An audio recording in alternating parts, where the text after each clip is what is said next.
Apakah mencintai uang itu dosa? Jika saya mencintai Tuhan tetapi saya juga ingin kaya, apakah itu salah? Mari kita lihat jawabannya dari Alkitab. Alkitab dengan tegas mengingatkan kita tentang bahaya mencintai uang. Dalam 1 Timotius 6 ayat yang ke-10, Paulus mengatakan, karena akar segala kejahatan ialah cinta uang. Oleh memburu uanglah beberapa orang telah menyimpang dari iman dan menyiksa dirinya dengan berbagai-bagai duka. Ayat ini memperingatkan kita bahwa mencintai uang dapat menjauhkan kita dari Tuhan dan menyebabkan banyak masalah. Bukan uang itu sendiri yang jahat, tetapi cinta akan uang. Dan untuk menegaskan dengan lebih jelas, cinta akan uang lebih daripada Tuhan. Yesus mengajarkan tentang bahaya kekayaan dalam Matius 6 ayat yang ke-24. Ia berkata, tak seorang pun dapat mengabdi kepada dua tuan, karena jika demikian ia akan membenci yang seorang dan mengasihi yang lain, atau ia akan setia kepada yang seorang dan tidak mengindahkan yang lain. Kamu tidak dapat mengabdi kepada Tuhan dan kepada Mamon. Di sini, Yesus menjelaskan bahwa hati kita tidak boleh terbagi. Kita harus memilih untuk melayani Tuhan dengan sepenuh hati, bukan uang. Mari kita pertimbangkan cerita tentang pemuda kaya yang terdapat di dalam Matius 19 ayat 16 sampai ke 22. Seorang pemuda mendekati Yesus dan bertanya, apa yang harus dia lakukan untuk memperoleh hidup yang kekal? Yesus berkata kepadanya, untuk menuruti hukum-hukum dan semua ini, jika telah dilakukan oleh pemuda tersebut.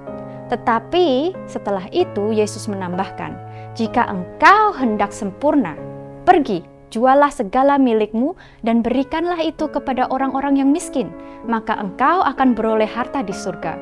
Kemudian datanglah kemari dan ikutlah aku. Ketika pemuda itu mendengar ini, dia pergi dengan sedih karena dia memiliki banyak harta. Yesus lalu berkata kepada murid-muridnya, aku berkata kepadamu, sesungguhnya sukar sekali bagi seorang kaya untuk masuk ke dalam kerajaan surga. Cerita ini menunjukkan kesulitan kita dalam memprioritaskan Tuhan di atas kekayaan dan harta kita. Keterikatan pemuda itu pada kekayaannya menghalangi dia untuk mengikuti Yesus sepenuhnya. Namun, Alkitab tidak mengutuk kekayaan itu sendiri. Dalam Amsal 10 ayat yang ke-22 tertulis, berkat Tuhanlah yang menjadikan kaya, susah payah tidak akan menambahinya.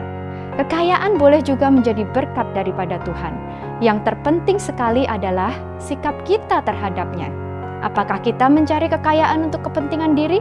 Atau kita menggunakannya untuk memuliakan nama Tuhan dan membantu orang lain?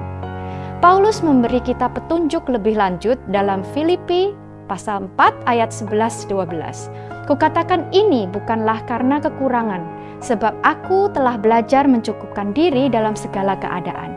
Aku tahu apa itu kekurangan, dan aku tahu apa itu kelimpahan.